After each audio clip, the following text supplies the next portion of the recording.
வணக்கம், welcome to Sai Geetha's recipe.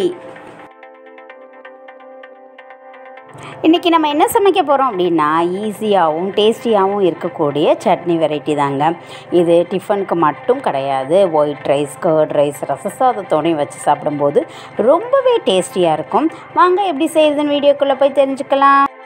நம்ம சேனலை ஃபஸ்ட் டைமாக பார்க்குறீங்க அப்படின்னா சப்ஸ்கிரைப் பண்ணிவிட்டு பக்கத்தில் இருக்க பெல் சிம்பலில் கிளிக் பண்ணிக்கோங்க. அதில் ஆளுங்கிற ஆப்ஷன் இருக்கும், அதையும் கிளிக் பண்ணிக்கோங்க. அப்போ தான் நான் போடுற புது புது வீடியோஸ் எல்லாம் உங்கள் மொபைலுக்கு நோட்டிஃபை ஆகும். இதுக்கு தேவையான பொருட்களை பார்த்துருவோம். 2 தக்காளி, ஒரு பெரிய வெங்காயமாக எடுத்திருக்கேன். சின்ன சைஸ் வெங்காயம்னா 2 எடுத்துக்கோங்க. 1 ஸ்பூன் கடலைப்பருப்பு, 1 ஸ்பூன் உளுந்தம்பருப்பு, அரை கைப்பிடி அளவு கொத்தமல்லி தழையை எடுத்துக்கணும். காம்புகள் இல்லாமல் இந்த மாதிரி இலைகளாக எடுத்துக்கலாம். அதுக்கப்புறம் தக்காளியையும் வெங்காயத்தையும் பெருசாகவே நறுக்கி வச்சுருக்கேன். காரத்துக்கு வத்த மிளகாய் 5, காஷ்மீரி மிளகாய் 2 எடுத்திருக்கேன். கட்டி பெருங்காயமாக சின்ன துண்டு எடுத்திருக்கேன். நீங்கள் பெருங்காயத்துக்கு பதிலாக பூண்டும் 2 பல் சேர்த்துக்கலாம். இந்த கொத்தமல்லி தலையை தவிர மற்றதெல்லாம் வதக்கிக்கணும். இதை லாஸ்ட்டாக தான் நம்ம சேர்க்க போகிறோம்.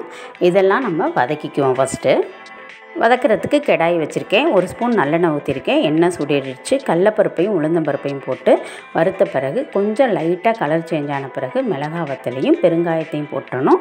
நல்லா வறுக்கணும், கரிஞ்சிடாமல் பொன்னிறமாக வறுத்து எடுத்துக்கணும் தனியாக. இந்த மாதிரி கருகிடுச்சுன்னா டேஸ்ட் நல்லா இருக்காது. அதே கடாயில் அரை ஸ்பூன் எண்ணெய் ஊற்றி வெங்காயத்தை போட்டு நல்லா வதக்கிக்கணும். கொஞ்சம் கலர் சேஞ்ச் ஆகணும். நல்லா வதக்கிட்டு தேவையான அளவு உப்பு போட்டுக்கலாம். நல்லா வதங்கிடும் வெங்காயமும் சீக்கிரம். அதுக்கப்புறம் தக்காளியை ஆட் பண்ணிக்கலாம். தக்காளி ஆட் பண்ண பிறகு நல்லா வதக்கணும். தக்காளி நல்லா குழைவாக வேகணும். அது வரைக்கும் நம்ம வதக்கிக்குப்போம்.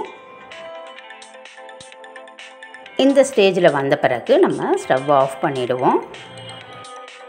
இந்த வதக்கி வச்ச வெங்காயம் தக்காளி ஆறின பிறகு வறுத்தோம் இல்லைங்களா, வரமிளகாய், கடலைப்பருப்பு இதெல்லாமே சேர்த்து போட்டு கொரப்பாக அரைச்சி எடுத்துக்கணும். இந்த மாதிரி கொரப்பாக அரைச்ச பிறகு எடுத்து வச்சோம் இல்லைங்களா, மல்லித்தழையை நம்ம போட்டுக்கலாம். மல்லித்தழையை வதக்காமல் இந்த மாதிரி ஃப்ரெஷ்ஷாக போட்டு சட்னி அரைக்கும்போது டேஸ்ட் ரொம்ப நல்லாயிருக்கும்.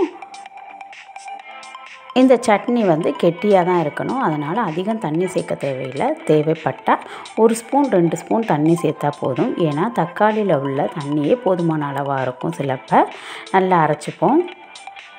சட்னியை அரைச்சி எடுத்துகிட்டு வந்தாச்சு. தாளிக்காமையும் பயன்படுத்திக்கலாம். ஆனால் நான் நல்லெண்ணெயில் கடுகு, உளுத்தம்பருப்பு, பெருங்காயத்தூள் போட்டு தாளித்து அதில் சேர்த்துருக்கேன். சட்னி ரெடி ஆயிடுச்சு. பார்க்கும்போதே சூப்பராக இருக்குல்ல, டேஸ்ட்டும் நல்லா இருந்துச்சு. இந்த மாதிரி ஒன் டைம் நீங்களும் செஞ்சு சாப்பிட்டு பார்த்துட்டு எப்படி இருக்குது அப்படிங்கிறத கமெண்ட் செக்ஷனில் சொல்லுங்கள். இந்த வீடியோ பிடிச்சிருந்துச்சுன்னா சின்ன லைக் கொடுங்க. உங்கள் ஃப்ரெண்ட்ஸ்கிட்டையும் ஷேர் பண்ணுங்கள். Okay, thank you friends. Bye. Thanks for வாட்சிங்.